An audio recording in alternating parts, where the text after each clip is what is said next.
Bienvenue, chers auditeurs, pour une nouvelle enquête fascinante avec le célèbre Hercule Poirot.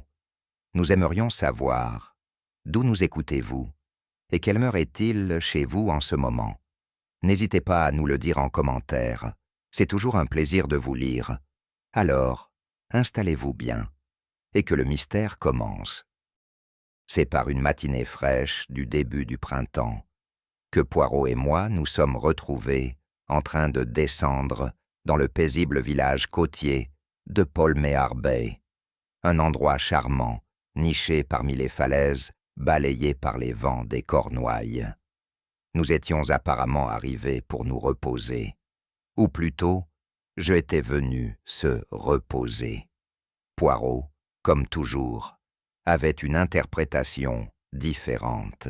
« Mon ami, » dit-il en ajustant la ligne parfaitement droite de sa moustache, alors que la voiture de location tournait dans l'allée de gravier de la Windermere Guest House, ce n'est pas seulement le corps qui a besoin de repos, c'est le cerveau, les petites cellules grises. Et ils, Hastings, ont grand besoin de changer de décor. La maison d'hôte, propriété d'une aimable veuve nommée Madame Weatherby, surplombait la mer. Ses fenêtres faisaient face au soleil du matin, et une légère brise saumâtre transportait dans l'air une odeur de sel et d'algues. Le clapotis silencieux des vagues et le cri lointain des mouettes semblaient promettre exactement le genre de paix dont nous avions tous deux besoin. Pourtant, je n'ai pas pu m'empêcher de remarquer l'agitation de Poirot, alors même que nous déballions nos bagages. Il inspecte la pièce, s'assure que ses cravates sont disposées dans un ordre méticuleux et déclare avec satisfaction que les chaises sont respectueusement symétriques. Pourtant, ses doigts tapaient distraitement sur le rebord de la fenêtre alors qu'il regardait la mer grise. « Il y a quelque chose sur la côte anglaise, mon ami, » murmura-t-il, quelque chose qui cache des secrets sous son calme. À l'époque, je n'y pensais pas. Poirot se montrait souvent philosophique dans ses moments plus calmes. Je n'aurais pas pu imaginer alors que ce village endormi, si plein de charme et de calme, lui présenterait bientôt une énigme aussi effrayante et étrange que toutes celles que nous avions rencontrées.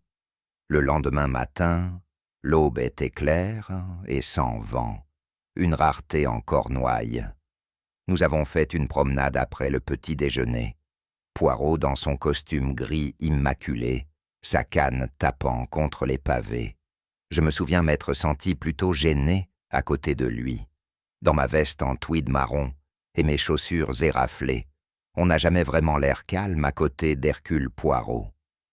Nous empruntons le sentier à flanc de falaise et descendons au cœur du village, où le clocher de l'église Sainte-Winifred s'élève telle une sentinelle au-dessus des toits. C'est alors que nous l'avons entendu, le son de la cloche du deuil.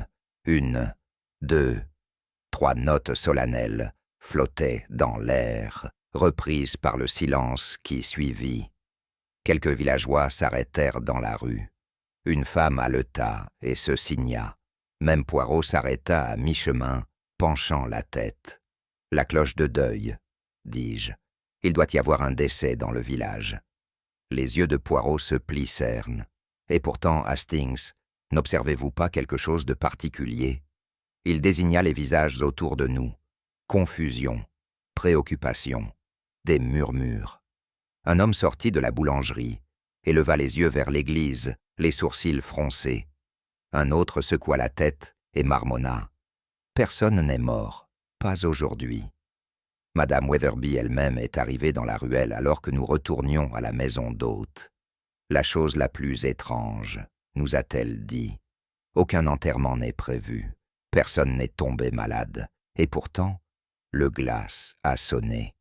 Cela ne s'est pas fait depuis des années, pas sans raison. » Poirot ne dit rien au début, mais je remarquai comment il se caressait le menton, les yeux brillants de quelque chose qui ressemblait étrangement à de l'intérêt. « Hastings, dit-il doucement, croyez-vous que les cloches sonnent toutes seules ? J'ai ri brièvement. « Bien sûr que non. »« Moi non plus, » répondit-il. « Ce qui rend cela d'autant plus curieux, n'est-ce pas ?» À midi, tout le village bouillonnait de spéculations. La cloche qui sonnait sans raison avait réveillé quelque chose d'ancien dans le cœur des villageois, un malaise plus vieux que la raison.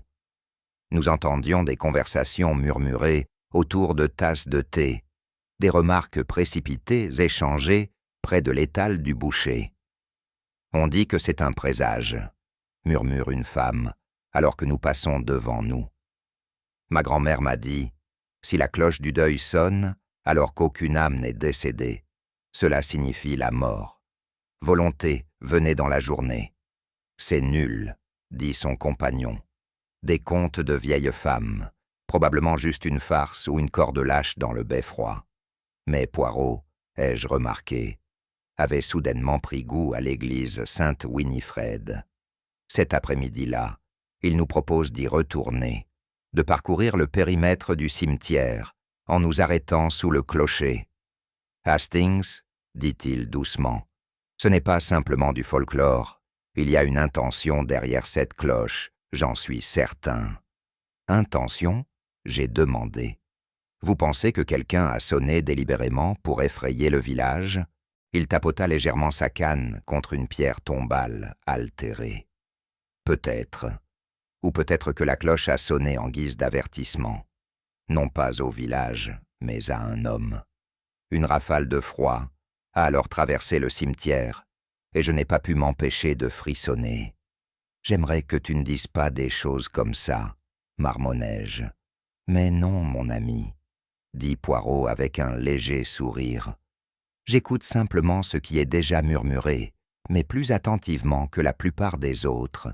J'en ai ri, mais cette nuit-là, longtemps après notre retour à la maison d'hôte, je me suis retrouvé à écouter la cloche, et je me demande quoi, ou OMS, cela pourrait avoir un impact pour la prochaine fois. C'est peu après le dîner, alors que nous étions assis près du foyer en sirotant du thé tiède, qu'on frappa à la porte de la maison d'hôte. Madame Weatherby apparut, troublée, annonçant qu'un monsieur souhaitait parler avec monsieur Poirot. L'homme qui est entré était d'une 50aine d'années, grand, mince et posé comme le sont souvent les avocats. Son costume sombre portait une légère trace de sel marin, et il portait une sacoche en cuir sous le bras. Son expression, cependant, trahissait quelque chose de bien moins posé. « Monsieur Poirot, » commença-t-il en hochant brièvement la tête. « Je m'appelle Edgar Penaligon. Je suis l'avocat local ici à Polmehar Bay. » Poirot incline poliment la tête. « S'il vous plaît, monsieur, asseyez-vous. Vous n'avez pas l'habitude de faire des visites mondaines à cette heure, je crois ?» Penaligon hésita avant de s'asseoir sur la chaise d'en face. « Non, monsieur, je ne dérange pas non plus souvent les étrangers, mais l'événement de ce matin m'a incité à reconsidérer une question que j'avais précédemment écartée. » Il sortit de sa poche de poitrine un morceau de papier plié. Je me suis penché en avant, curieux, alors qu'il le tendait à Poirot. Les mots étaient écrits en écriture inégale. « Vous entendrez sonner le glas des vivants ?» « J'ai reçu ça hier, » dit doucement Penaligon. « Pas de nom, pas d'adresse de retour, juste ça. » L'expression de Poirot ne changea pas du tout, mais je compris au léger plissement de ses yeux que son intérêt avait été piqué. « Et ce matin, le glas a sonné, » a poursuivi Penaligon, sans aucune raison. Poirot tapota le message avec un doigt fin. « Un message des plus curieux, monsieur. Ce n'est pas une menace, mais une prophétie, et ce sont les plus dangereux de tous. » « Je pensais que c'était absurde, » a déclaré Penaligon. « Mais maintenant, j'ai peur que quelqu'un me fasse du mal. » Poirot baissa gravement la tête. « Voyons donc, monsieur, si la prophétie s'arrête là, ou si elle ne fait que commencer. » Après le départ de Penaligon, laissant le message inquiétant aux soins de Poirot, Nous sommes restés silencieux pendant un moment. Le vent s'était levé dehors, faisant trembler les vitres de la maison d'hôte comme un subtil avertissement en soi. « Eh bien, dis-je enfin, essayant de paraître plus léger que je ne le pensais. Cette note était sûrement une farce élaborée. Il y a toujours des superstitions dans les campagnes. Quelqu'un se moque à ses dépens. » Poirot ne leva pas les yeux. Il étudia à nouveau le papier, le tournant délicatement du bout des doigts. « Non, Hastings, dit-il lentement. Une farce aime être découverte. Elle est bruyante. Elle cherche à attirer l'attention. Mais ceci... » Il leva le papier. « Ceci est silencieux. Cela murmure. Et quand un murmure fait craindre à un homme pour sa vie, nous devons en effet écouter attentivement. » J'ai froncé les sourcils. « Tu penses vraiment que quelqu'un a envoyé ça pour le terrifier ?» Poirot eut un léger sourire. « Mais oui, non pas pour amuser, mais pour déranger, pour contrôle. La peur est une arme, mon ami, et quelqu'un l'a maniée avec beaucoup d'habileté. » Il plia le papier et le fourra dans sa poche intérieure. « Nous ne dormirons pas facilement cette nuit, je pense, » murmura-t-il. « Et demain, peut-être que Paul Méharbet ne se réveillera pas non plus facilement. » Le matin est arrivé tôt, marqué par un coup à la porte de la maison d'hôte qui nous a tirés tous les deux du sommeil. La voix de Madame Weatherby tremblait lorsqu'elle appelait dans les escaliers. « Monsieur Poirot, l'inspecteur Lauter vous demande. Monsieur Penaligon a été retrouvé mort. » Nous nous sommes habillés à la hâte et avons traversé les rues couvertes de brouillard jusqu'à la maison de Penaligon, un étroit manoir en pierre perché de manière précaire au bord des falaises. L'inspecteur, un homme aux joues rouges, à la lèvre supérieure raide et aux manières pragmatiques, nous a accueillis à la porte. « Chambre fermée à clé, » marmonna-t-il. Aucun signe d'effraction, traumatisme contondant, aucun témoin. C'est vraiment étrange. Le bureau était en parfait état. Penaligon était assis affalé à son bureau, une tache sombre fleurissant sur sa tempe. Un lourd chandelier en laiton gisait sur le sol, grotesquement déplacé dans cette pièce par ailleurs fastidieuse. Poirot resta silencieux pendant un long moment, puis baissa la tête. « Le glas a sonné pour les vivants, Hastings, » dit-il doucement. « Et maintenant, pour les morts. » La résidence Penaligon se dressait comme une sentinelle silencieuse au sommet des falaises de Paul Méharbet. Un étroit manoir de pierre avec du lierre, enroulant ses murs anciens, et des fenêtres étroites qui regardaient dans la mer comme des yeux méfiants. La brume matinale s'accrochait encore au littoral à notre arrivée, jetant sur la Seine un voile gris qui semblait en quelque sorte approprié. L'inspecteur Lauter nous a accueillis à la porte. C'était un homme corpulent, avec des yeux perçants, une poignée de main ferme et des manières qui suggéraient qu'il ne se souciait pas beaucoup des étrangers, encore moins des étrangers avec des moustaches cirées et des chaussures pointues. Il fit néanmoins un signe de tête poli à Poirot, quoiqu'avec une pointe de scepticisme. L'arme du crime semble être ce chandelier, grogna-t-il. La chambre était verrouillée de l'intérieur. La femme de ménage l'a trouvée ce matin alors qu'il n'était pas descendu pour le petit déjeuner. Aucun signe de perturbation, aucune effraction. Poirot leva les yeux vers la maison. Un homme meurt en silence, enfermé, sans lutte, ni signe d'entrée. Ce n'est pas un crime passionnel, inspecteur. C'est un crime d'orchestration. Lauter eut un bref rire. C'est une façon de le dire. Nous sommes entrés. L'intérieur du manoir était assorti à son extérieur, sombre, moisi, avec du papier peint délavé et de lourds rideaux qui laissaient peu passer la lumière. Le mobilier était en ordre, les tapis usés mais propres. Rien à première vue ne semblait déplacé. Mais Poirot, bien sûr, a remarqué ce que la plupart des gens ne remarqueraient pas. « Vous remarquez, Hastings, dit-il en s'arrêtant dans le hall d'entrée, que le porte-parapluie contient 3 parapluies, mais seulement 2 sont mouillés. Il a plu la nuit dernière. Quelqu'un est rentré à la maison ou n'est pas revenu. » J'ai cligné des yeux.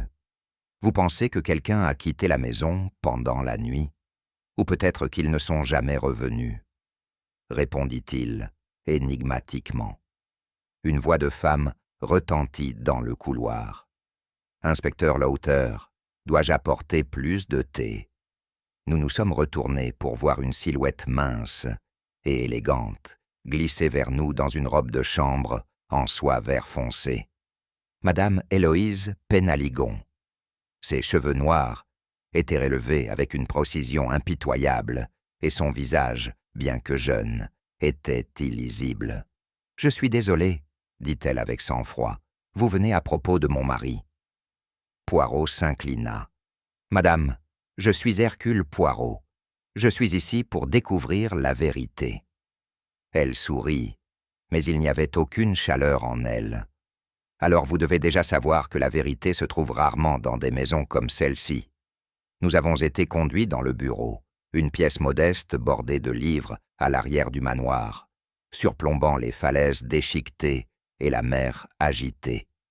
L'air était calme, presque respectueux, comme si la pièce elle-même n'avait pas encore accepté le fait de la mort.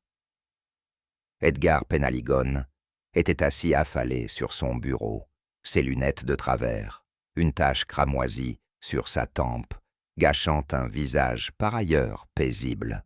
À côté de lui, sur le tapis, se trouvait un lourd chandelier en laiton. Son poids et son tranchant en faisaient une arme redoutablement efficace. « La cause du décès semble évidente, » a déclaré Lowther en désignant la blessure.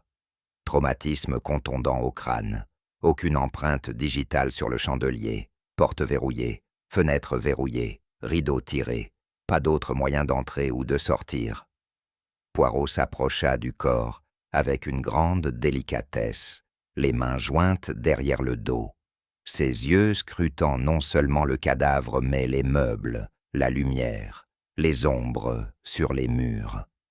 Finalement, il hocha la tête une fois, puis tourna son attention vers les fenêtres.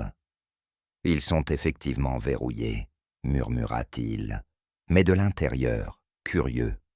Il se dirigea vers la porte et examina la serrure. Un seul trou de serrure, la clé était toujours dedans quand la gouvernante est entrée, n'est-ce pas? Lowther hocha la tête. C'est vrai. Elle l'a ouvert avec la clé de rechange. Elle n'avait pas été touchée.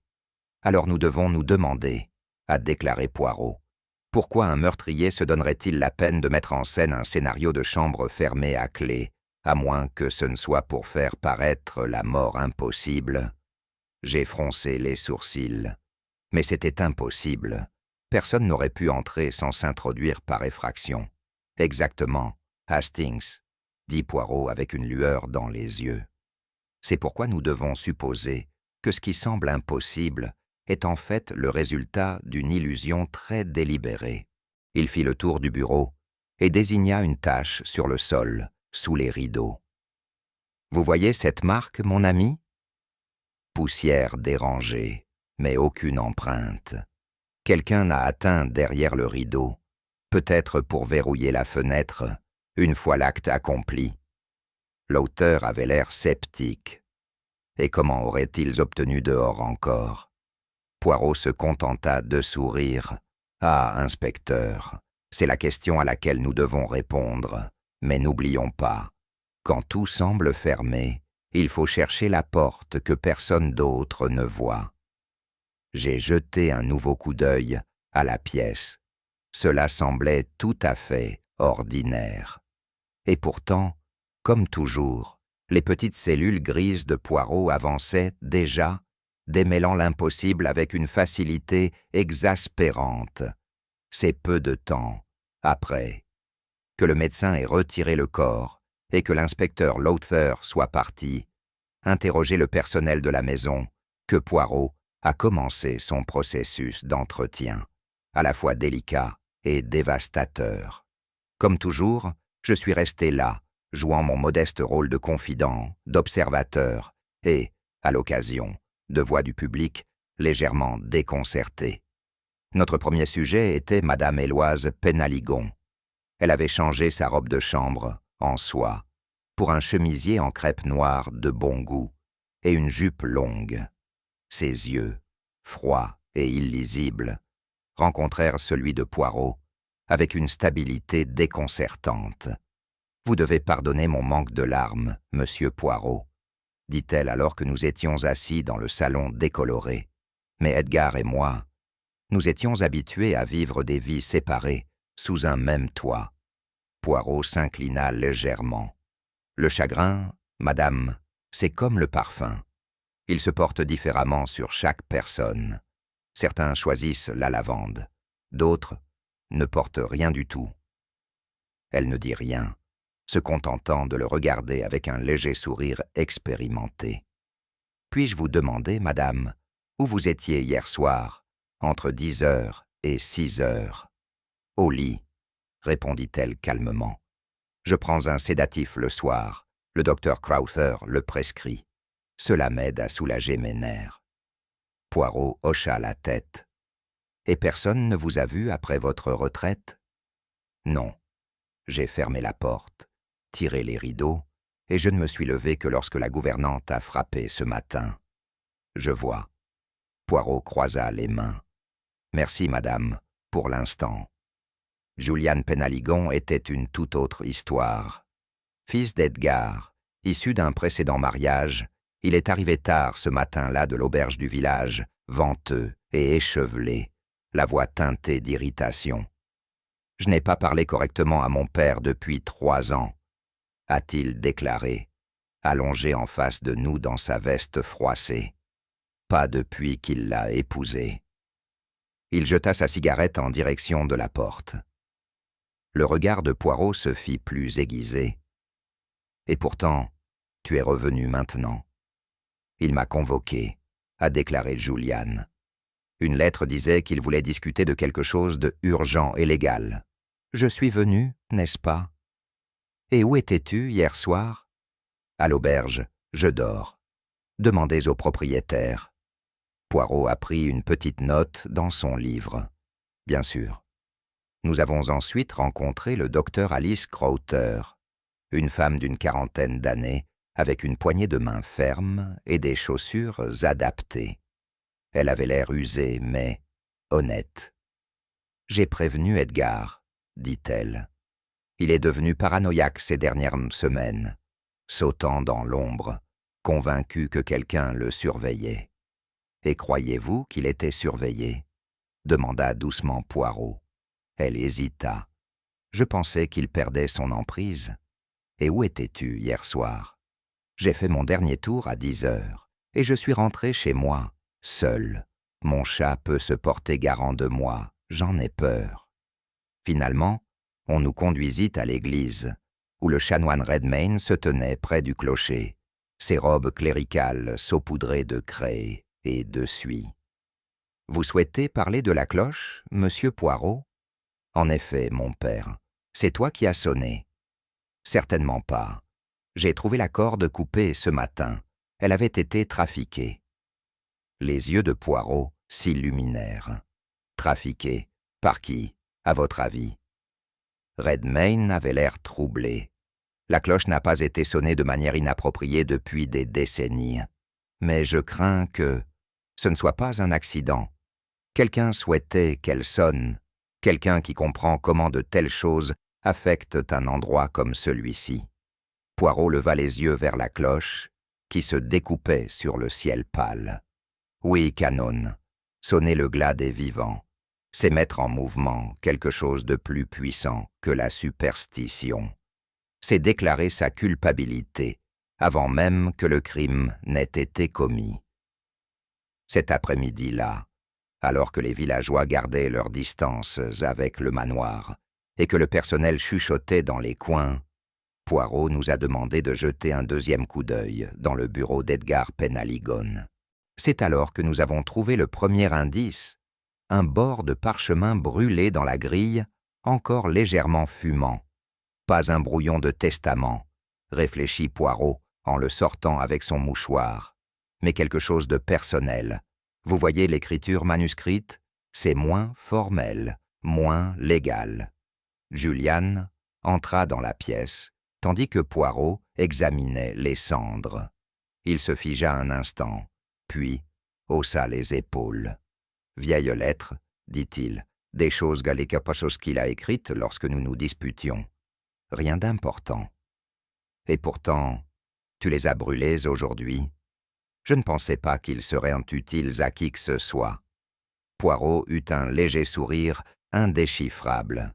« Au contraire, monsieur Julian, le passé est souvent la clé du présent. » Alors que Julian quittait la pièce, Poirot se pencha pour examiner quelque chose juste sous le lit de la chambre d'amis de l'autre côté du couloir. Un mouchoir ensanglanté, à moitié rentré dans le plancher.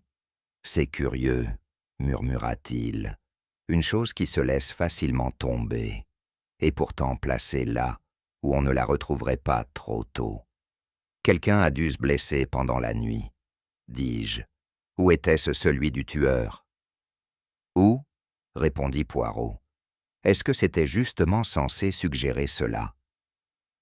Avant que je puisse répondre, Poirot retourna dans le bureau et commença à ouvrir les tiroirs avec les soins d'un conservateur de musée. De dessous un dossier rempli de papiers juridiques, il sortit une deuxième note pliée. La mort n'est pas la fin, seulement le début. Il retourna la note. Aucune signature, aucune marque, seulement la même écriture étrange et inclinée que le message précédent. Une menace, dis-je sombrement. Un autre. Oui, dit doucement Poirot. Mais à qui? Edgar a caché celui-là, tandis qu'il a montré l'autre. Curieux, n'est-ce pas? Les morceaux s'empilaient maintenant, comme les fragments d'un miroir brisé, une lettre brûlée, un tissu ensanglanté, 2 notes sinistres et un fils trop désireux de détruire le passé. Pourtant, rien de tout cela ne semblait vraiment convenir. Poirot resta silencieux pendant un moment, les mains jointes, les yeux lointains. « Trop d'indices, dit-il finalement. Et quand il y a trop d'indices, Hastings, cela signifie souvent que l'un d'entre eux n'est pas du tout un indice, mais un leurre. » En milieu d'après-midi, le manoir était devenu plus calme, même si la tension à l'intérieur de ses murs n'avait fait que s'intensifier. La gouvernante bougeait en silence, les rideaux restaient à moitié tirés, et l'air était chargé d'un malaise que seuls les morts peuvent laisser derrière eux. Poirot, toujours précis, s'était retiré dans le bureau une fois de plus, examinant non pas le cadavre cette fois, mais le bureau qui avait appartenu à Edgar Penhaligon. Son contenu était clairsemé. Quelques registres légaux, un stylo plume à plume en or et un tiroir verrouillé qui, selon la gouvernante, était toujours resté privé. « Fermé ?» ai-je demandé, regardant Poirot récupérer sa petite mallette en cuir contenant des outils avec un calme exaspérant. « Mais oui, murmura-t-il, mais pas pour longtemps. » Avec une délicate torsion du poignet, il produisit un doux cliquet et le tiroir s'est ouvert. À l'intérieur se trouvait une enveloppe vide portant le sceau d'un notaire. La cire était brisée. En dessous, seulement une feuille de papier buvard et un trombone. Vide? J'ai froncé les sourcils. Cela ne peut pas être vrai. N'a-t-on pas parlé d'un Nouveau Testament? En effet, dit Poirot en étudiant le papier buvard. M. Penhaligon aurait convoqué son avocat pour rédiger un Nouveau Testament la semaine dernière. Il semblerait qu'il l'ait reçu, peut-être même qu'il l'ait signé. Mais c'est parti. Poirot tapota pensivement l'enveloppe. Ou caché, ou détruit. Julian entra dans la pièce alors que nous étions là. Il remarqua aussitôt le tiroir ouvert. Nous sommes déjà en train de fouiller dans ses affaires, n'est-ce pas? Poirot se tourna doucement vers lui. « Monsieur, saviez-vous que votre père avait l'intention de modifier son testament ?» Julien se moqua. « Il a toujours menacé de le faire. Il a dit qu'il me mettrait à la porte, mais il ne l'a jamais fait. Je doute qu'il ait donné suite jusqu'au bout cette fois-ci non plus. » « Et Héloïse ?» j'ai demandé. « Est-ce qu'elle hériterait ?» Les lèvres de Juliane se retroussèrent. Si elle avait ce qu'elle voulait, oui. Mais je doute même qu'elle sache ce qu'il a fait avec cette foutue chose. Poirot s'inclina légèrement. C'est ce que nous devons découvrir. Plus tard, le docteur Crowther a confirmé qu'Edgar avait effectivement mentionné un changement dans son testament. Il a dit que c'était une table rase, a-t-elle déclaré à Poirot. Il voulait que tout soit géré différemment. Il a dit qu'il avait déjà commis des erreurs. Des erreurs. Secret. Les promesses sont désormais enfermées dans une enveloppe sans rien dedans. Ou peut-être, comme Poirot l'a laissé entendre, quelque chose avait été là, mais avait été pris. Et dans cette maison, où chaque alibi semblait construit et chaque émotion soigneusement rationnée, j'ai commencé à me demander si le testament manquant n'était qu'une autre erreur de direction, ou la clé de tout.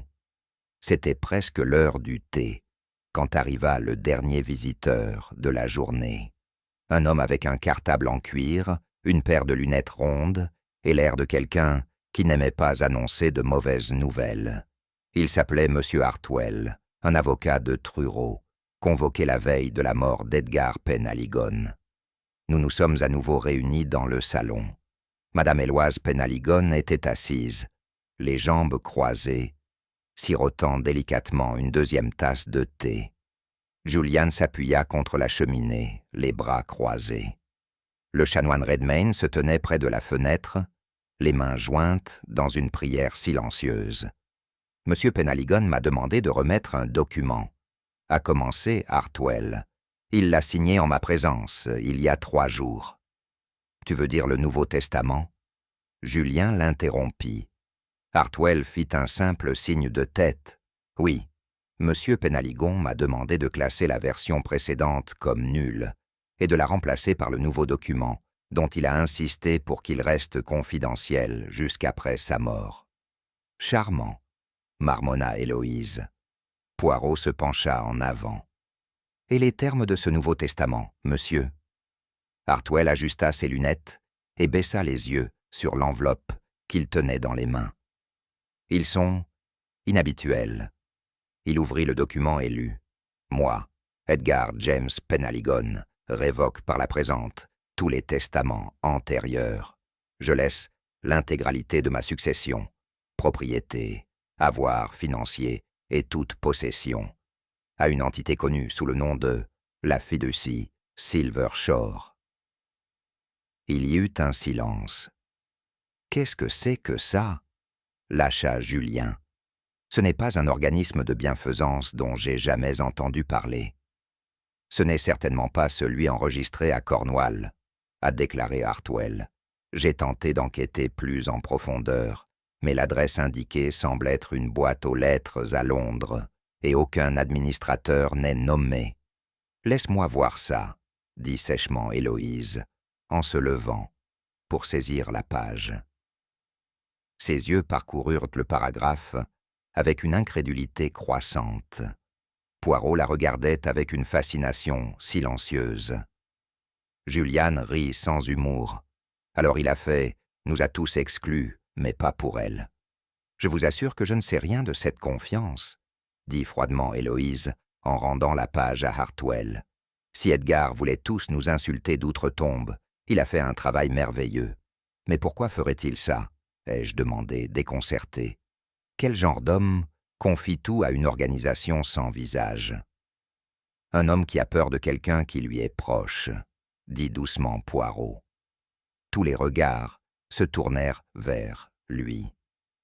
Il ne signe pas par générosité, a-t-il poursuivi, mais par désespoir. Il ne fait confiance à personne, et c'est pourquoi il laisse sa richesse à l'invisible. croyant peut-être que l'invisible ne le trahira pas. Hartwell avait l'air mal à l'aise. Si personne ne peut prouver que la fiducie existe, la succession pourrait être gelée. Héloïse pâlit, juste un instant. Julien serra les poings. Poirot se leva, époussetant une tache de poussière, imaginaire de sa manche. « Messieurs, madame, dit-il avec une tranquille certitude, je ne sais pas encore, OMS crée le Silver Shore Trust, mais je crois que je sais pourquoi. Et quand la vérité sera découverte, vous verrez tous, le glas ne sonne pas pour les vivants ou les morts, mais pour les coupables. Et sur ce, il s'est retourné et a quitté la pièce, nous laissant tous dans un silence stupéfait. C'est le lendemain matin, sous un ciel encore chargé de brumes de Cornouailles, que Poirot demanda à nouveau à parler en privé avec Éloise Penaligon. Elle nous a reçus au solarium, un choix étrange, pensai-je, pour une veuve à peine en deuil depuis un jour. Les panneaux de verre fumaient légèrement de l'intérieur, et elle était assise parmi les orchidées en pot comme une silhouette sculptée dans le marbre.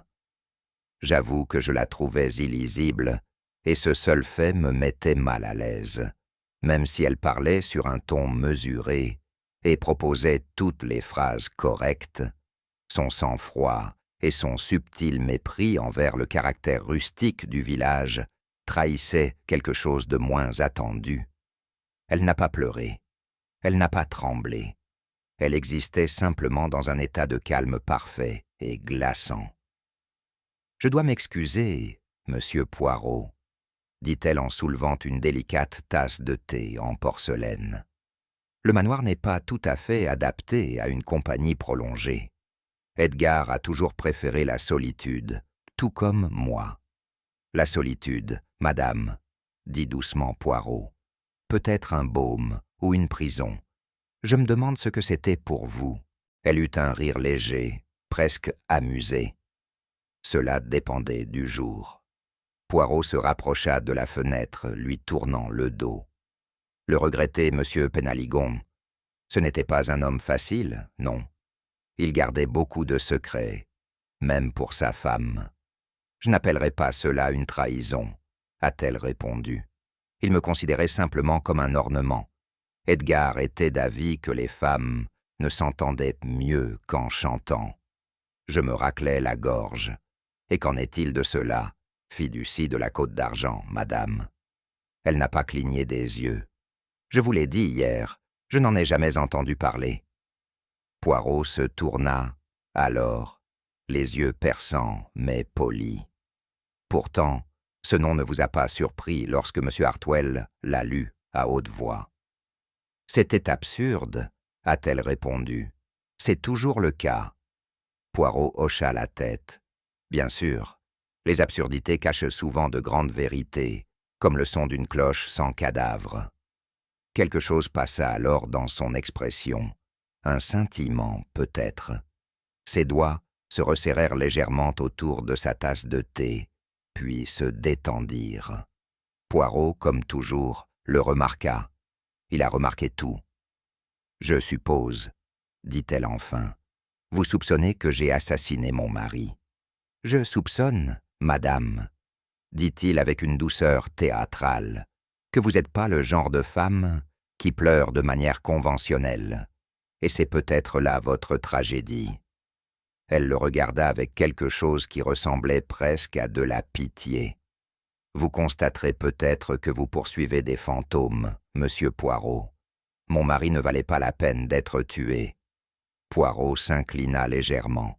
« Mais madame, quelqu'un n'était pas d'accord. » En quittant la pièce, je ne pouvais m'empêcher d'avoir l'impression qu'Héloïse n'avait pas été tant interrogée que testée, et qu'elle avait réussi avec une facilité troublante. Pourtant, Poirot, remarquai-je, restait inhabituellement silencieux. Je l'ai cassé alors que nous atteignions le couloir. « Elle est froide comme de la glace. »« Oui, » murmura Poirot, « mais la glace, mon ami, peut brûler. » Julian Penaligon n'était pas homme à refouler ses émotions. Si Héloïse ressemblait à une statue taillée dans l'élégance et l'indifférence, Julian était son contraire chaotique, graveleux, bruyant, et d'une franchise désarmante. Nous l'avons trouvé dans le jardin à l'arrière du manoir, fumant à la chaîne avec colère près du mur qui faisait face à la mer. Il ne nous a pas salués. Il a juste jeté sa cigarette à moitié fumée dans l'herbe et a dit « Alors, as-tu déjà trouvé le fantôme ?» « Les fantômes laissent rarement des preuves aussi tangibles, » répondit Poirot. « Et pourtant, ils ont tendance à persister dans les cœurs, dans les réputations et dans les héritages familiaux. » Julien renifla. « Tu ressembles à mon père. »« Dites-nous, monsieur, » dit Poirot, « pourquoi êtes-vous revenu après toutes ces années ?» Julian fourra les mains dans ses poches. « Parce qu'il me l'a demandé. Il m'a écrit en France. Il m'a dit qu'il avait quelque chose d'important à me dire, des affaires juridiques. Je pensais qu'il voulait peut-être faire la paix. L'a-t-il fait? J'ai demandé. » Julien détourna le regard. Pas vraiment. Il a parlé de testament, de confiance et de regret. Mais il n'a jamais dit ce qu'il regrettait. Il a juste continué à me regarder comme s'il attendait que je dise quelque chose. Poirot haussa un sourcil. « Et vous l'avez fait ?» Finalement, je lui ai dit qu'il pouvait empiler son argent si c'était ce qu'il essayait d'utiliser pour acheter le pardon. Il est sorti. Je suis retourné à l'auberge. Poirot hocha la tête, contemplatif. « Votre père, il n'était pas un homme gentil avec vous. » Julian rit amèrement. « Gentil.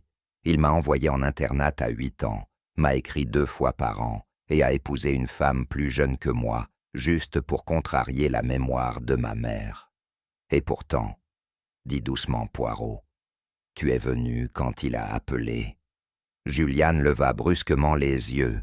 Il était toujours mon père. C'est alors que j'ai remarqué la crudité derrière la colère, un chagrin difficile à étiqueter ou à afficher. Il ne pleurait pas avec des larmes, mais avec du ressentiment, avec des mots non résolus qui ne pouvaient plus être prononcés. « Vous vous êtes disputé ce soir-là, » dit Poirot. Julien ne l'a pas nié. Il m'a accusé d'avoir gâché ma vie. Je lui ai dit que je préférais jouer à Monte-Carlo plutôt que de pourrir ici. Il a dit que quelqu'un d'autre hériterait si je ne rentrais pas à la maison. L'expression de Poirot ne changea pas, mais je pouvais voir les rouages vrombir derrière ses yeux calmes. « Quelqu'un d'autre, répétai-je. A-t-il dit qui ?» Julien secoua la tête. « Non, je viens de dire. Tu n'es pas le seul Pénaligon à avoir du sang dans les veines. » Le front de Poirot se plissa légèrement. Peut-être n'a-t-il pas parlé de lignée, mais de vengeance. Julien fronça les sourcils. « Tu me perds. » Poirot offrit un rare sourire. « Pas du tout. C'est simplement que vous, monsieur, êtes un homme hanté par un père, et les hommes hantés oublient souvent de surveiller leurs arrières. Alors que nous nous tournions pour partir, Julian nous a appelés. Pour ce que ça vaut, je ne l'ai pas tué. » Poirot ne se retourna pas. « Ça, monsieur, reste à voir. Nous avons trouvé le docteur Alice Crowther faisant les 100 pas devant l'infirmerie du chalet, ses manches retroussées et son expression figée dans un mélange de fatigue et d'inquiétude.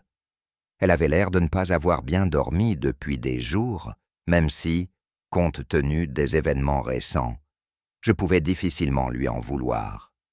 J'étais sur le point de préparer du thé, dit-elle vivement, même si vous ne me semblez pas être le genre d'homme qui se contente de rien de moins que la perfection, monsieur Poirot. Vous êtes très gentil, docteur, répondit Poirot, en s'inclinant poliment. Mais aujourd'hui, je demande seulement votre souvenir, pas votre hospitalité. Elle nous a fait signe d'entrer et nous a conduits dans une petite pièce, modestement meublée avec des étagères remplies de livres médicaux et une légère odeur d'antiseptique persistant dans l'air. Nous avons pris nos places et Poirot a commencé. « Dites-moi, madame, Vous étiez proche de M. Penaligon, n'est-ce pas? Je connais Edgar depuis des années, dit-elle en croisant les bras. Même si je ne nous qualifierais pas de proches au sens émotionnel du terme. Il m'a fait confiance en tant que médecin. Et plus récemment, il a commencé à confier des choses qui ne me convenaient pas. Poirot pencha la tête. Tu veux dire la paranoïa? Elle hocha la tête. Il pensait que quelqu'un l'observait. Il a dit qu'il entendait des choses, des portes se fermant alors qu'il n'y avait personne, des chuchotements dans les escaliers. Au début, j'ai supposé que c'était ses nerfs. Edgar était un homme fier, pas habitué à se sentir vulnérable. Je me suis penché. Et a-t-il dit qui, selon lui, était derrière tout ça? C'est juste ça, répondit-elle. Il ne voulait nommer personne directement, mais il n'arrêtait pas de laisser tomber des commentaires énigmatiques sur le fait de ne pas être seul à la maison, même lorsqu'Héloïse et le personnel étaient absents. Poirot croisa les doigts. Et la dispute? On m'a dit que vous l'aviez vue se disputer avec un étranger. Elle expira lentement. Oui, 3 jours avant sa mort. Je passais devant le cimetière quand j'ai vu Edgar parler. Non, Chris chez un homme que je n'ai pas reconnu. Grand, aux épaules larges, portant un long manteau. Ils se disputaient à propos de quelque chose qu'Edgar appelait l'arrangement. C'est tout ce que j'ai entendu. Et cet homme, on ne l'a pas revu depuis. Pas par moi. Poirot hocha solennellement la tête. Merci, docteur, vous avez été très utile. En partant, j'ai jeté un coup d'œil à Poirot. Pensez-vous que cet étranger faisait partie du Silver Shore Trust? Poirot ne répondit pas. Il murmura seulement. Les ombres s'allongent, Hastings. Mais parfois, ce n'est pas ce qui s'y cache que nous devrions craindre. C'est ce qui se cache à la vue de tous. L'église de Sun. Winifred était d'une beauté austère. Des murs en pierre patinés, des bancs tordus, et une flèche qui avait résisté à plus de tempêtes que n'importe quelle lame qui adorait en dessous. Il se dressait au-dessus du village comme un gardien de secret. Et c'est là que nous avons retrouvé le chanoine Redmayne. Il nous reçut à la sacristie, son col de bureau blanc légèrement de travers et ses mains légèrement tachées d'encre par les notes de sermon. Pourtant, sa voix, lorsqu'il parlait, était aussi claire que la cloche qui avait suscité tant de peur. « Vous êtes venu poser des questions sur la tour », dit-il sans méchanceté. Poirot hocha la tête. La cloche a sonné alors qu'aucun décès n'était survenu. Puis en moins d'une journée, un homme a été assassiné. C'est inhabituel, n'est-ce pas?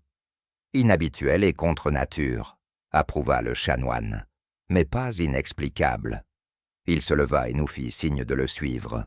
Nous montâmes l'étroit escalier menant au beffroi, où la grosse cloche de fer pendait silencieusement, sa corde descendant à travers les planches du plancher jusque dans l'obscurité en contrebas. « Il a été coupé », dit le chanoine en désignant la fin, proprement, pas effiloché ni usé, comme si quelqu'un avec une lame tranchante l'avait tranché exprès. Poirot étudia la corde, puis traça son chemin vers un ensemble d'anciennes poulies. Pourrait-on sonner la cloche d'en bas si la corde était intacte? Oui, mais une fois coupée, il n'y a qu'une seule façon de le faire sonner.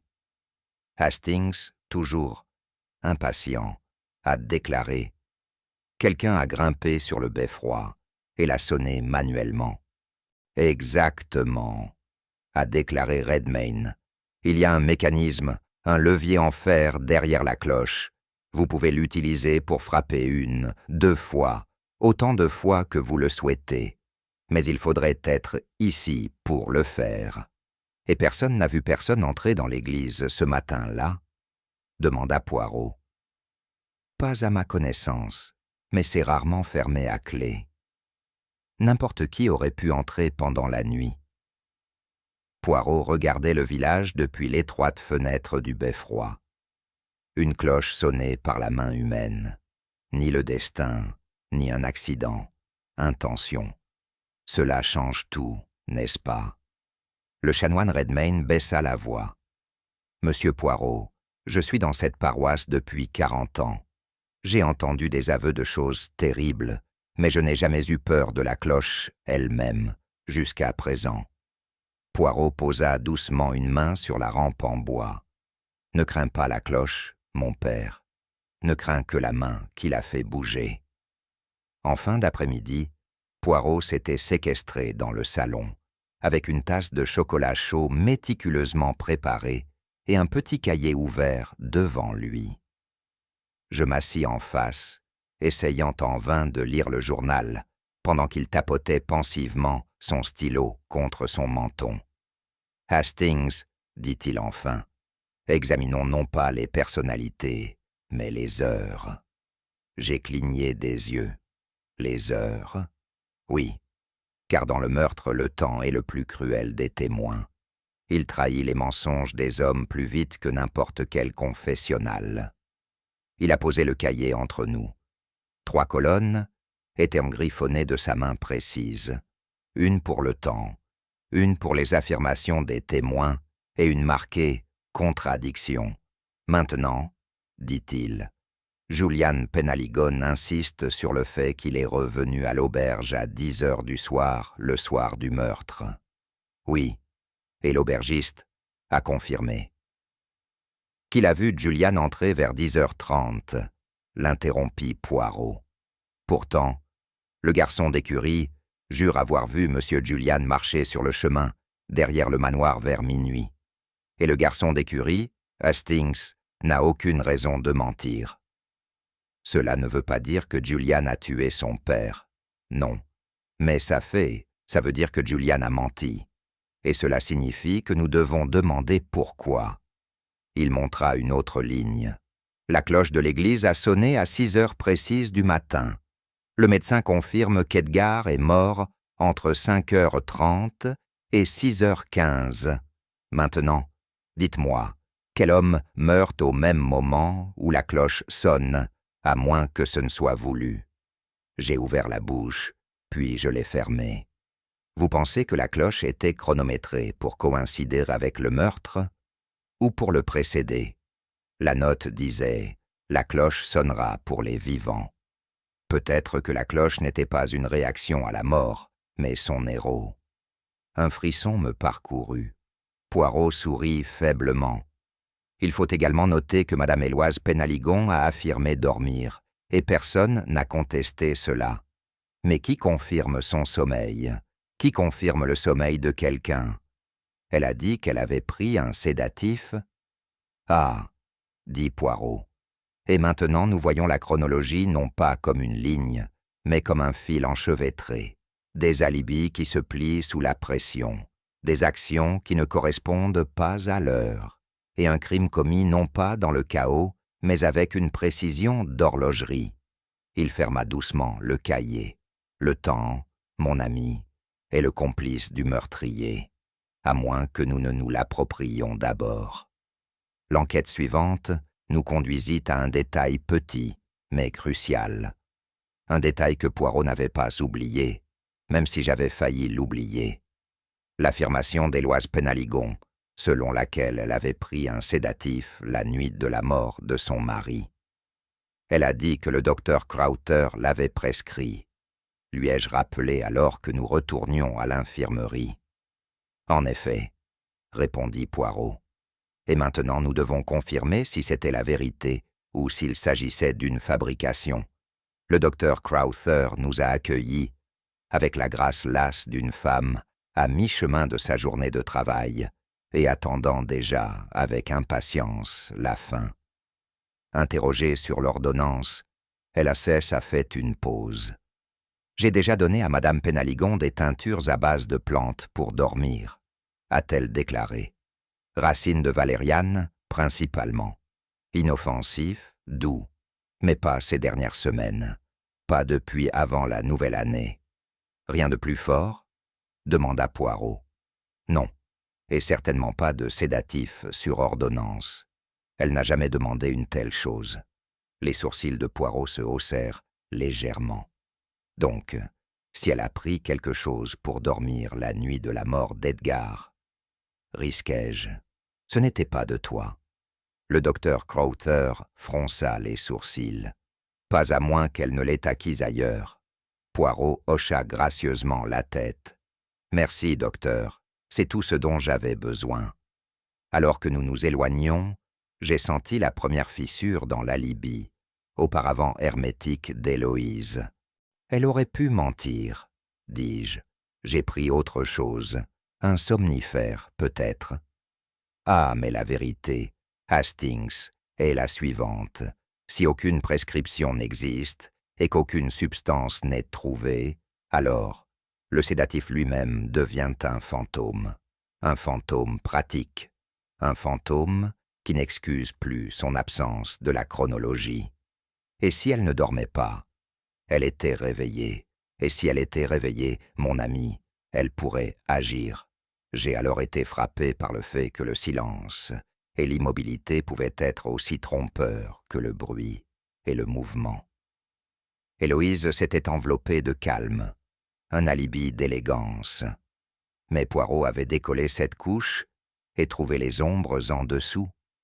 Ce soir-là, nous nous sommes promenés dans le cimetière de Seine, Winifred. Le ciel était meurtri par le crépuscule, et une légère brume s'accrochait à l'herbe, donnant aux pierres tombales l'aspect fantomatique de sentinelles à moitié enterrées. Cela ne me dérange pas d'admettre que je me sentais mal à l'aise. Tous ces discours sur les cloches et les présages, dis-je, c'est à donner des frissons à un homme. Vous ne pensez pas que cela aurait pu être, eh bien, quelque chose de plus qu'un simple meurtre? Poirot s'arrêta, regardant le beffroi qui se découpait dans les dernières lumières du jour. « Tu veux dire surnaturel, mon ami ?» J'ai hoché la tête, un peu penaud. Il rit doucement. « Non, Hastings, les morts ne sonnent pas les cloches. Les morts ne signent pas de fiducie. Les morts ne mentent pas. Mais les vivants, oui. » « Exactement. » Il se tourna alors, son visage soudain plus sérieux. « La cloche n'a pas sonné pour les morts, » dit-il d'une voix basse, « mais pour la culpabilité. Quelqu'un l'a fait sonner pour effrayer, pour punir ou pour avertir. » J'ai frissonné. « Tu penses savoir qui c'était ?»« Oui, » dit-il simplement, « mais l'heure de la révélation n'est pas encore venue. » Il sortit un billet de sa poche et me le tendit. Il était adressé à tous les membres de la maison Penhaligone et contenait une seule ligne. « Vous êtes cordialement priés d'assister à un rassemblement à l'église Sainte-Winifred demain soir. » J'ai cligné des yeux. « Une église? Pourquoi là ?» La moustache de Poirot se contracta. « Parce que, Hastings, quand on cherche à révéler une vérité enveloppée dans l'ombre, quel meilleur endroit que sous la cloche qui a sonné le mensonge. La cloche de Saint-Winifred était restée silencieuse depuis ce matin fatidique. Maintenant, alors que le ciel s'assombrissait pour devenir un crépuscule déteint, et que les bougies à l'intérieur de la nef clignotaient comme des flammes hésitantes, l'édifice se dressait à nouveau au-dessus de lui, une sentinelle silencieuse, alors que l'acte final se déroulait en dessous. Je dois admettre que la scène avait une certaine théâtralité, très Poirot. Les bancs avaient été disposés en demi-cercle autour du chœur, et chacun des suspects avait reçu une convocation personnelle. Héloïse Penhaligone arriva la première, enveloppée de noir et d'irritation. Juliane le suivit, la mâchoire serrée et les mains dans les poches de son manteau. Le docteur Crowther apparut ensuite, calme mais tendu. Le chanoine Redmayne, bien que visiblement mal à l'aise dans son rôle de témoin plutôt que de prêtre, s'assit avec un soupir respectueux. Poirot, bien sûr, se tenait devant et au centre de l'allée, sa silhouette projetée de façon spectaculaire contre le mur du fond par les bougies du maître-autel.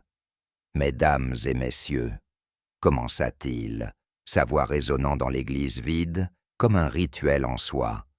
Vous êtes ici parce que l'un d'entre vous a commis un meurtre des plus calculés et des plus cruels. Mais avant de parler de culpabilité, nous devons parler de tromperie. » Il se tourna lentement, observant chaque visage tour à tour.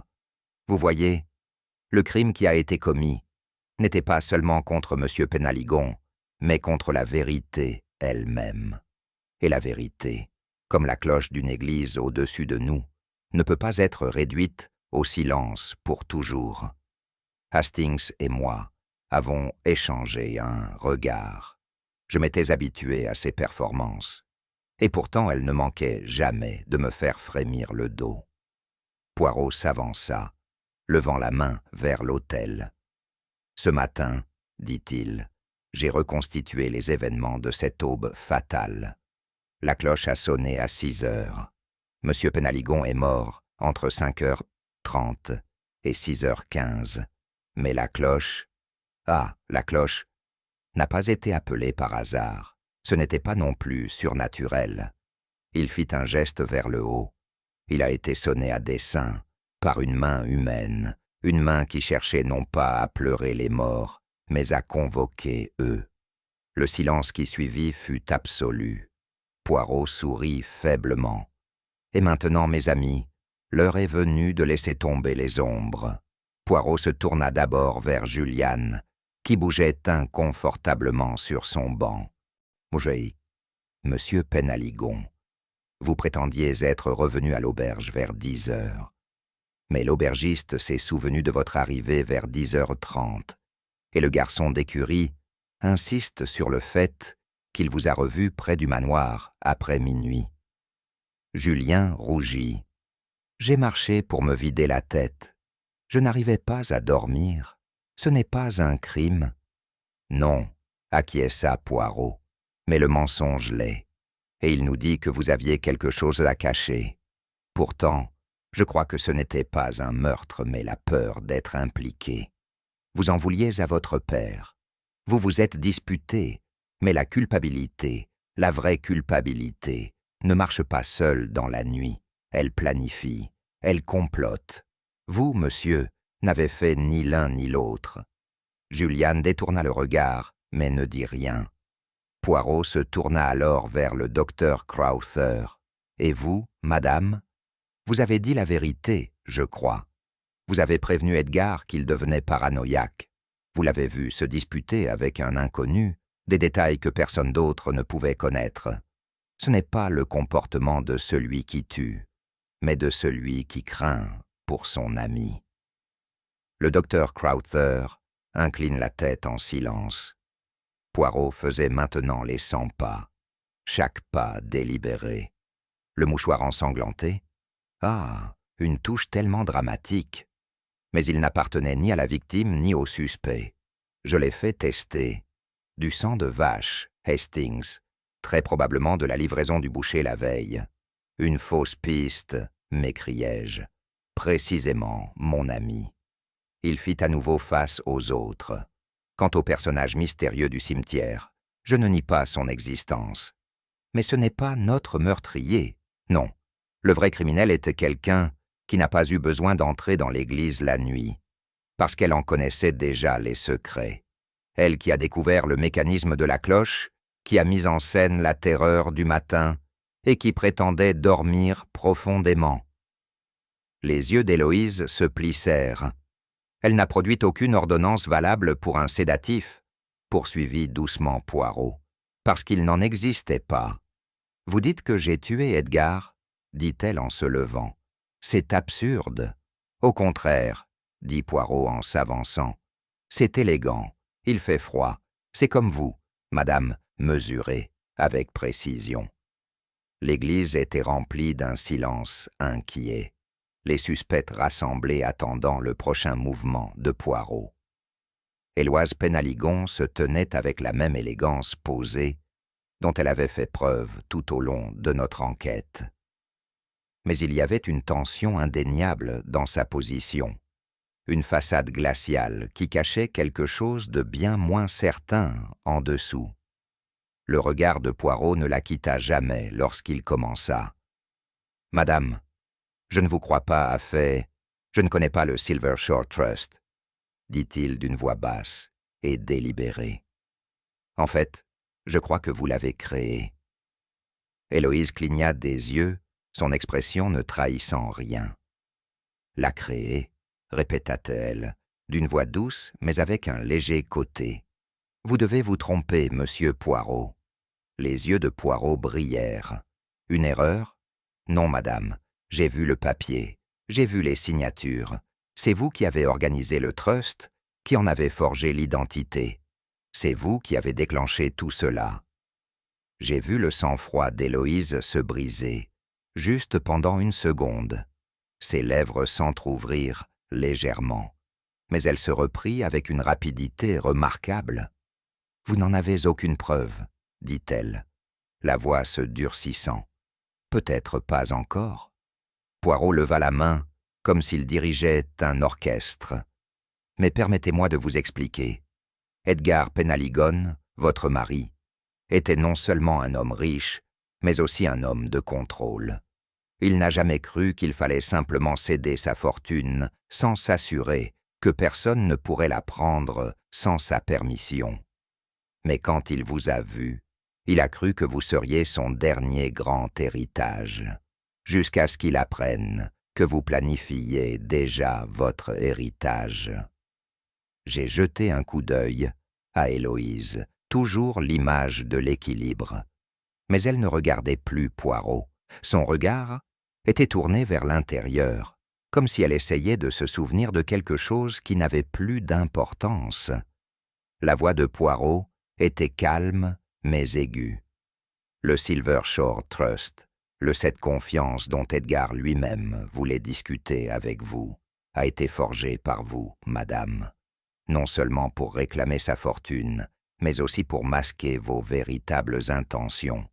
Vous pensiez qu'avec les bonnes signatures, vous pourriez tout lui prendre sans aucun doute. Un petit bout de plume, un astucieux changement de nom. Les yeux d'Héloïse se tournèrent un instant vers Juliane, mais elle ne dit rien.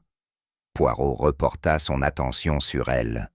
Edgar, cependant, n'était pas aveugle à vos ambitions, a poursuivi Poirot. Et lorsqu'il s'en est rendu compte, l'homme qui croyait au contrôle et à la précision a vu que son propre contrôle lui échappait. L'expression d'Héloïse était figée. Ses lèvres se resserrèrent, mais aucun mot ne sortit. Poirot fit une pause. Et donc, il a prévu de modifier son testament une fois de plus, cette fois pour défaire la confiance que vous aviez créée. Mais vous, madame, ne pouviez pas permettre cela. Et donc, vous l'avez fait taire. C'est à ce moment-là que tout le poids de l'accusation de Poirot semblait se poser dans l'air, épais et suffocant. Héloïse ouvrit la bouche, mais seul un léger rire s'en échappa. « Je n'ai jamais voulu le tuer, » dit-elle doucement, plus pour elle-même que pour n'importe qui d'autre. Mais il ne m'a pas laissé le choix. Le regard de Poirot ne quitta jamais Héloïse, alors qu'il continuait, chaque mot étant calculé pour percer le mystère en son cœur. Il y a, madame, une autre chose sur laquelle vous ne comptiez pas. Une cloche est un outil puissant, non seulement pour invoquer les morts, mais pour invoquer la peur. Vous ne l'avez pas sonnée par amour pour Edgar, mais par désir de contrôler la façon dont il est mort. Le visage d'Héloïse bougea légèrement, même si ses lèvres restèrent pressées en une fine ligne. Sa main, qui reposait sur le bras de son fauteuil, se resserra autour de celui-ci. Poirot s'avança vers l'autel, et la tension dans la pièce sembla croître avec lui. « Plus tôt dans la journée, » dit Poirot, sa voix s'élevant avec une cadence dramatique. « J'ai eu l'occasion d'examiner le mécanisme du beffroi. Vous voyez, Madame Penaligon, vous n'aviez pas besoin d'une corde pour tirer cette cloche. Vous aviez besoin d'un système, d'une minuterie, un appareil. » Il désigna la cloche, les ombres de l'église l'entourant comme une grande bête menaçante. « Je crois, madame, que c'est vous qui avez veillé à ce que la cloche sonne avant la mort d'Edgar. » Vous avez utilisé la même ruse que celle que vous avez employée avec le Silver Shore Trust pour créer une illusion parfaite, celle du destin et de l'inévitabilité. La cloche n'a pas sonné seulement parce qu'elle pourrait, mais parce que tu fais ça, sonne. Les yeux d'Héloïse se plissèrent, mais elle ne parla pas. La voix de Poirot s'adoucit, mais ses paroles restaient tranchantes. En réglant la minuterie, vous vous êtes assuré que la cloche sonnerait exactement au bon moment, avant la mort d'Edgar. Un son qui sonnerait le glas, destiné à le déstabiliser, pour créer l'illusion d'un châtiment divin, pour lui faire craindre l'inévitable. Et quand il était drogué, vulnérable, endormi, que c'est quand tu as frappé? Un seul coup, parfaitement chronométré pour coïncider avec le son de la cloche. Il se tourna vers les autres. Ce que vous n'avez pas compris, mes amis, c'est que ce n'était pas qu'un meurtre. C'était un spectacle, une pièce de théâtre. Éloise Penhaligon, madame, vous avez chorégraphié cette mort avec une telle précision que le son même de la cloche semblait l'annoncer. Héloïse serra les poings sur ses genoux, la mâchoire serrée. Ses yeux étaient remplis de quelque chose d'illisible, que ce soit du regret, de la fierté ou du défi. Je ne pouvais pas le dire. Poirot fit un autre pas en avant, sa voix baissant. Vous avez utilisé un mécanisme de minuterie, relié à la corde de la cloche, pour la sonner précisément à 6 heures du matin, au moment où Edgar était le plus vulnérable. Vous avez drogué son vin, attendu qu'il tombe inconscient, puis mis en scène le scénario d'une pièce verrouillée pour brouiller vos traces. Vous l'avez frappé avec le chandelier, ton choix de l'arme, parce qu'elle était à portée de main et parce qu'elle avait un poids symbolique. Les lèvres d'Héloïse s'entr'ouvrirent, et pour la première fois, une lueur d'émotion traversa son visage. Vous pensiez, madame, conclut doucement Poirot, que vous pouviez manipuler le temps, la peur et la mort de votre mari pour atteindre vos objectifs. Mais ce que vous n'avez pas pris en compte, c'est la seule chose qui reste toujours après un crime, la vérité. Alors qu'Héloïse se tenait là, immobile, toute la force de la révélation s'est répandue dans la pièce comme un nuage sombre. Le son de la cloche semblait résonner au loin. Mais cette fois, c'était comme un dernier rappel du destin, et de la culpabilité avait joué leur rôle. Poirot se tourna vers les autres, le regard fixe. Le glas n'a pas sonné pour la mort, mais pour vous, madame. Et maintenant, vous devez affronter ce que vous avez créé. L'église était devenue silencieuse. La lueur vacillante des bougies projetait des ombres allongées sur les murs. Poirot se tenait devant l'autel, face aux suspects rassemblés. Son regard perçant, fixé sur Héloïse, qui se tenait près du fond, les yeux plissés, le visage un masque glacé. Il n'y avait aucun signe de remords chez elle, seulement le sourire mince et contrôlé de quelqu'un qui croyait avoir parfaitement orchestré sa victoire. « Madame, » commença Poirot, sa voix délibérée et pleine d'autorité tranquille. « Vous pensiez pouvoir tout contrôler, chaque détail. Vous croyiez pouvoir tirer les ficelles du destin et du temps lui-même. Mais ce sur quoi vous ne comptiez pas, c'était ma capacité à voir au-delà des apparences. » Il fit une pause et se tourna vers les autres. « Vous voyez, Éloise Penhaligon n'a pas simplement assassiné son mari dans un accès de rage ou de passion. Non, c'était un soigneusement construit crime, un meurtre intentionnel. » Les yeux d'Héloïse brillèrent, mais elle ne dit rien. Continua Poirot, sa voix montant de façon dramatique. « Vous avez drogué le vin d'Edgar, madame, sachant pertinemment que les effets le rendraient vulnérable, inconscient, incapable de se défendre. Vous avez choisi l'arme parfaite, un chandelier en laiton, non seulement à cause de sa proximité, mais parce qu'il ne laisserait aucune empreinte digitale. Il marchait lentement, chaque pas calculé, chaque mot calculé. Une fois Edgar inconscient, vous avez pris le temps de préparer soigneusement la pièce. Vous avez fermé les fenêtres et verrouillé la porte de l'intérieur, assuré que le crime paraîtrait impossible. Personne ne soupçonnerait que la clé de la chambre se trouvait dans la poche de votre chemise de nuit. Je sentis un frisson envahir la pièce, alors que les mots de Poirot touchaient leur cible. Héloïse restait silencieuse, son visage était indéchiffrable, mais je pouvais voir le moindre tremblement dans ses mains. « Et la cloche, madame ?» dit doucement Poirot, en se tournant vers elle. « Vous ne l'avez pas sonnée par accident. La cloche était censée sonner avant le meurtre, pour planter le décor, pour créer un jeu psychologique de terreur pour Edgar. Vous saviez qu'il aurait peur. Vous vouliez lui faire croire que le destin était contre lui, que sa mort était déjà écrite. Mais votre grande illusion, votre grand dessein, n'a pas fonctionné. » La mâchoire d'Héloïse se serra, mais elle ne dit toujours rien. Poirot eut un petit sourire presque sympathique. « Vous pensiez pouvoir contrôler la peur, madame. Vous pensiez pouvoir contrôler le timing, mais le glas a sonné pour vous, pas pour Edgar. Votre crime n'était pas un crime passionnel, c'était un crime de passion, précision. » La révélation de Poirot a laissé la pièce lourde de silence.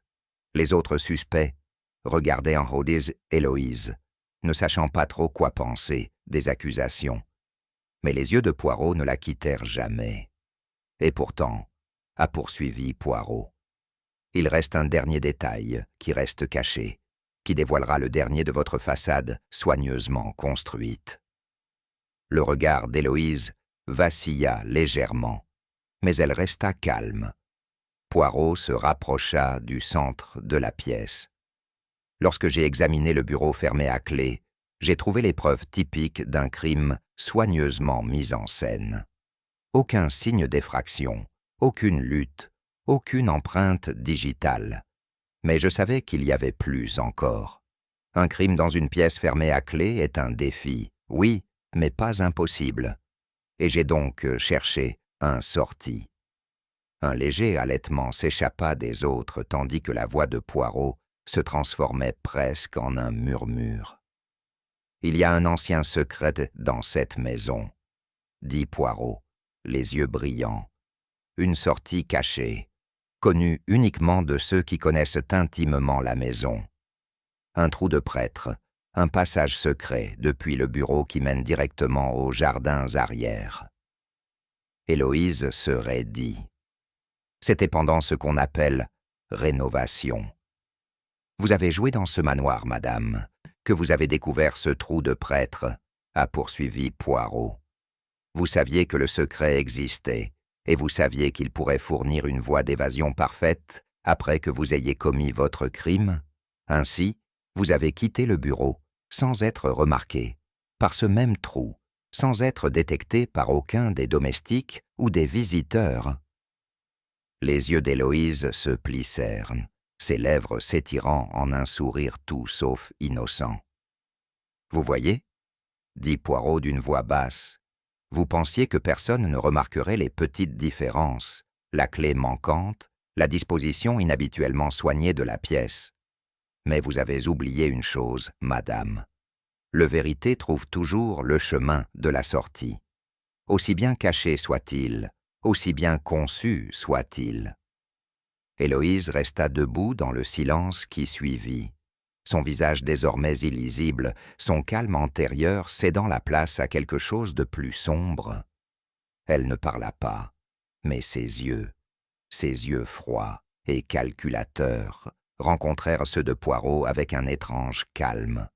C'était comme si elle avait anticipé ce moment, comme si elle savait qu'il viendrait.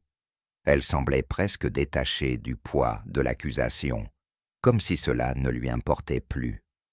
« Avez-vous quelque chose à dire, madame ?» demanda Poirot, sa voix toujours douce, mais remplie d'une autorité tranquille. Les lèvres d'Héloïse s'entr'ouvrirent légèrement, et elle laissa échapper un petit rire amer. La culpabilité, le destin, c'est pareil, n'est-ce pas? Vous pensez avoir le contrôle sur tout, sur chaque petit détail, mais au final, ce n'est qu'un jeu. Les yeux de Poirot se plissèrent. Vous vous moqueriez de la culpabilité, madame? Elle haussa les épaules. Qu'est-ce que la culpabilité, vraiment? Une construction, quelque chose que nous nous disons pour pouvoir dormir la nuit. Vous pensez que le glas sonne pour moi, monsieur Poirot? Vous pensez que le destin a décrété ma punition? Poirot hocha gravement la tête. Cela a sonné. Pour vous, madame. Avec ces mots, le sort d'Éloise Penhaligon était scellé. La cloche, semblait-il, n'avait pas seulement sonné pour Edgar. Elle avait aussi des conséquences pour elle. Alors qu'elle était emmenée, j'ai senti le poids du moment s'installer. Cela avait été un voyage long et tortueux, plein d'erreurs et de fausses pistes, mais à la fin, c'était l'œil aiguisé de Poirot et sa quête incessante de la vérité qui avait triomphé. La justice avait été rendue et le glas avait sonné pour les coupables. L'air autour de l'église Sainte-Winifred était devenu lourd de finalité. Le moment de la révélation était venu, et alors que les villageois commençaient à se rassembler, murmurant sur les événements qui s'étaient déroulés dans les murs de l'église, Éloise Penhaligon fut tranquillement escortée. Il n'y a eu aucune lutte, aucune explosion d'émotions, seulement la résignation tranquille de quelqu'un qui connaissait l'issue avant qu'elle n'arrive. Poirot, qui avait mené la charge pour démasquer la vérité, se tenait près de la porte de l'église, les mains jointes, alors qu'il regardait Héloïse passer devant lui. Les détectives, Lauter et les autres, l'encadraient, mais c'était Poirot qui commandait l'espace, sa présence, même faisant en sorte que ce moment ressemble plus à une scène passagère d'une pièce de théâtre qu'au point culminant d'une enquête réelle. Alors qu'Héloïse était guidée vers la voiture qui attendait, je ne pus m'empêcher de sentir une sensation de froid s'installer dans ma poitrine. Elle marchait avec une grâce qui ne semblait pas affectée par le poids de ses actes. Un modèle d'élégance à chaque pas. Et pourtant, j'avais vu les fissures, la façon dont sa façade s'était brisée brièvement lorsque Poirot avait parlé de sa confiance, de sa trahison. « Madame, dit Poirot, sa voix traversant le silence, vous nous avez menés à travers une performance d'une grande ruse, un jeu calculé. Et pourtant, vous avez oublié une chose, la vérité, qui toujours trouve son chemin vers la surface. » Héloïse tourna légèrement la tête vers lui, ses lèvres retroussées en un léger sourire. Il n'y avait aucune peur dans son expression, seulement une légère trace d'amusement. « Je vois que vous ne croyez pas au destin, monsieur Poirot, dit-elle d'une voix douce mais aiguë. Vous pensez que vous m'avez déjoué. » Les yeux de Poirot se plissèrent. « Je ne crois pas au destin, mais je crois au toit, madame. Et je crois que ce que vous avez fait n'a pas été fait par passion, mais par vanité. Et la vanité, lorsqu'elle n'est pas contrôlée, devient destructeur. » Elle s'arrêta comme si elle réfléchissait un instant. « Vanité, murmura-t-elle. Peut-être, mais c'était plus que ça, n'est-ce pas? Le glas d'Edgar sonnait. Une symphonie parfaite, tu ne trouves pas, n'j'arrive pas? Une dernière grandiose moment avant que tout ne disparaisse. » Poirot ne répondit rien, se contentant de regarder Éloise être emmenée dans la voiture qui l'attendait. Ses paroles restaient en suspens, sa dernière remarque de défi comme un défi lancé au cœur même de la justice qui la suivrait.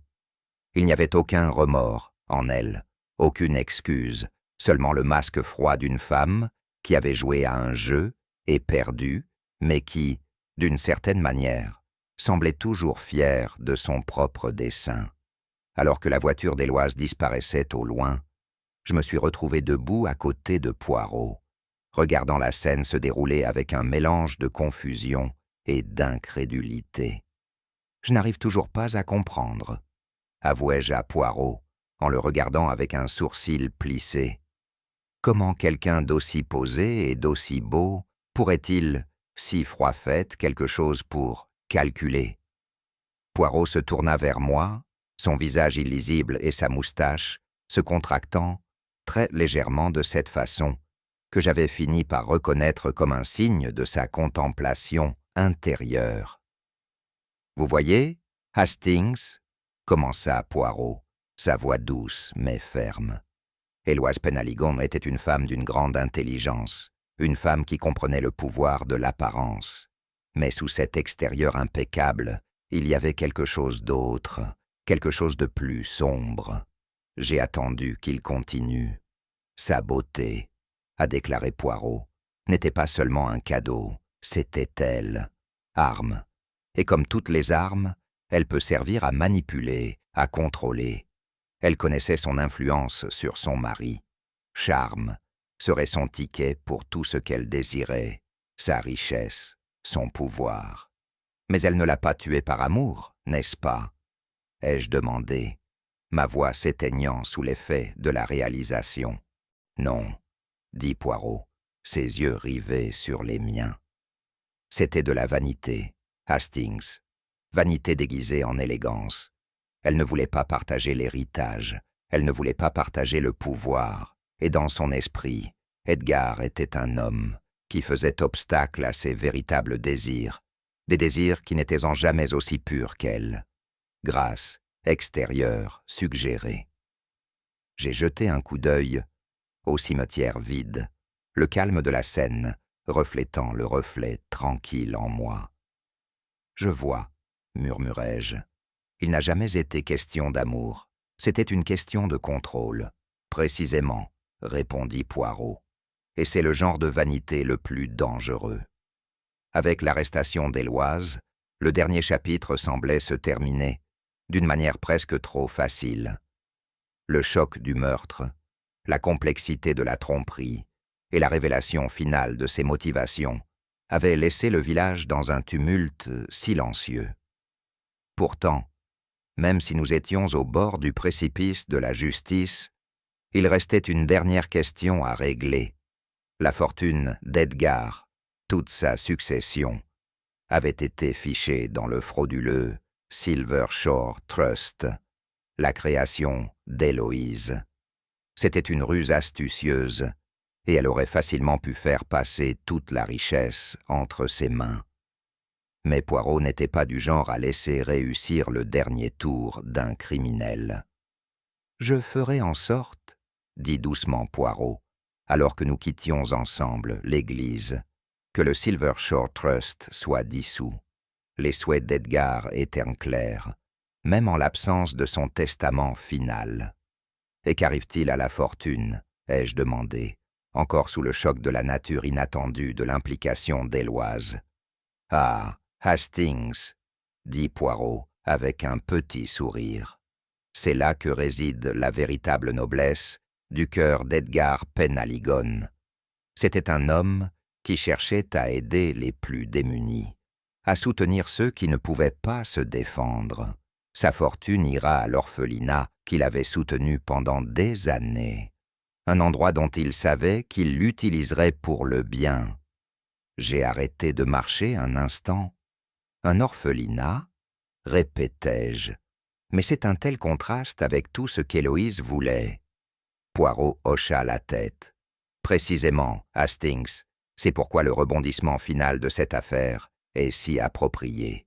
L'héritage d'Edgar Penhaligon, ce qu'il appréciait vraiment, restera, malgré les machinations de ceux qui cherchaient à le voler.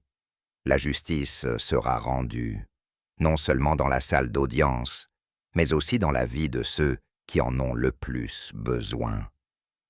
Nous avons continué sur le chemin tranquille, et, même si la tempête des derniers jours était passée, le sentiment tranquille de justice, d'une vie vécue avec un véritable but, est resté avec nous, alors que nous nous attardions dans le calme du cimetière. Juste après l'enlèvement d'Héloïse, le chanoine Redmayne s'est approché de nous. Ses pas étaient lents, délibérés, et alors que nous nous tournions vers lui, j'ai remarqué que ses yeux semblaient assombris par un souvenir inexprimé.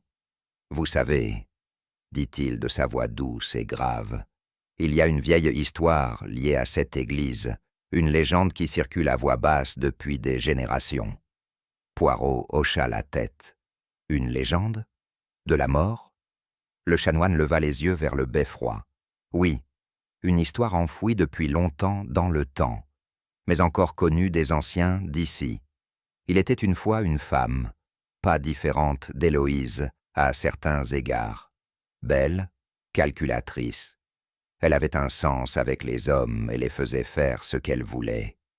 Je me penchai en avant, intrigué. Et que lui est-il arrivé? Elle a assassiné son mari, répondit le chanoine Redmayne, sa voix devenant lointaine, comme si l'histoire le hantait toujours. On dit que la cloche a sonné pour lui, juste avant sa mort. Les villageois pensaient que c'était une malédiction, le son de la cloche signifiant quelque chose de sombre. Tout comme pour Edgar, dit doucement Poirot, les yeux plissés. Le chanoine hocha lentement la tête. En effet, la femme avait ensemble la cloche pour sonner, pour effrayer son mari.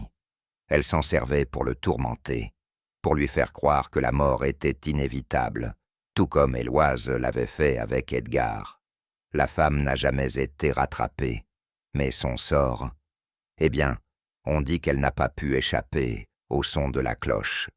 Même après sa mort, on pense que son esprit hante la tour. J'ai échangé un regard avec Poirot. Il semble, dis-je, que le glas pourrait sonner pour ceux qui tentent de tromper le destin.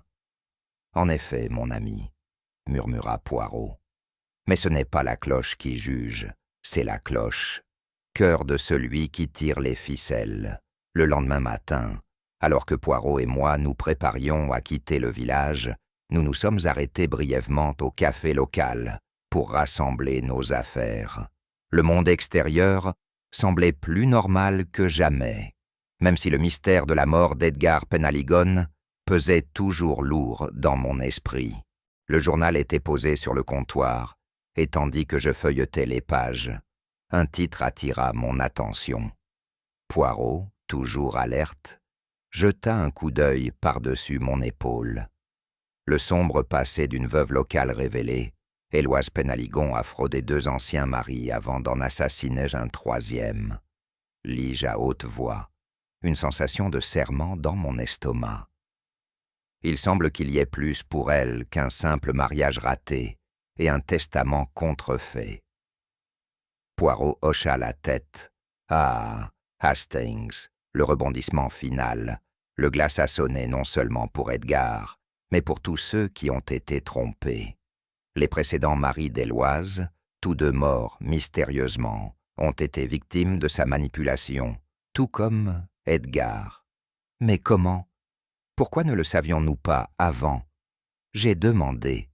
Parce que, mon ami, c'est toujours le dernier indice, celui auquel on s'attend le moins, qui révèle la vérité. La vanité d'Héloïse s'étendait bien au-delà d'Edgar, et son ambition était sa perte. Une femme qui voit les autres comme des outils est souvent celle qui devient l'outil de sa propre destruction. En lisant une dernière fois le titre du journal, j'ai eu l'impression que tout le village avait poussé un soupir collectif de soulagement. La vérité était apparue au grand jour. Mais pour Héloïse, le bilan final était bien pire que ce que n'importe quelle cloche pouvait offrir. Alors que la dernière lumière disparaissait du ciel, Poirot et moi nous tenions au seuil du village tranquille, le mystère enfin résolu. Héloïse Penhaligon n'était plus la femme qui avait tissé ses toiles de mensonges, mais prisonnière de sa propre ambition. Le glas, qui avait autrefois sonné la mort d'Edgar, sonnait désormais sa culpabilité. Poirot, comme toujours, était calme et posé. « Vous voyez, Hastings, dit-il en se tournant vers moi avec un léger sourire, la vérité, mon ami, émerge toujours. Peu importe avec quelle habileté on tisse leur tissu de tromperie, la vérité trouvera un moyen de le percer. C'est comme la cloche, silencieuse pendant un moment, mais qui sonne toujours à la fin. J'acquiesçais pensivement, considérant ses paroles. Oui, Poirot, le glas de la culpabilité sonne, en effet, et aucune manipulation ne pourra jamais faire taire la vérité. La moustache de Poirot se contracta. Mais n'oublions pas, Hastings, que ce ne sont pas seulement les coupables qui cherchent à faire taire la cloche. Il y a ceux qui chercheraient à faire taire la vérité, en déguiser ça, et c'est il qui doit toujours se méfier. Je ris, secouant la tête face à la complexité de tout cela. Il semble certainement, Poirot, que vous en avez résolu un autre. Même si, je dois l'admettre, je suis heureux que nous n'ayons pas à affronter d'autres mystères liés à la cloche pendant un moment. Poirot me lança un regard entendu, une étincelle dans les yeux. Peut-être, Hastings, mais la vérité, comme vous le savez, a une façon d'apparaître au moment où on s'y attend le moins. Alors, selon vous, quel a été le plus grand indice qui a révélé les véritables intentions d'Éloise? Était-ce la manipulation de la cloche, sa confiance forgée ou autre chose? Partagez vos réflexions dans les commentaires ci-dessous. Si vous avez apprécié ce mystère d'Hercule Poirot, n'oubliez pas d'aimer, de partager et de vous abonner. Votre soutien nous aide à donner vie chaque jour à des romans policiers plus passionnants. Et restez à l'écoute, d'autres mystères captivants avec Poirot arrivent bientôt.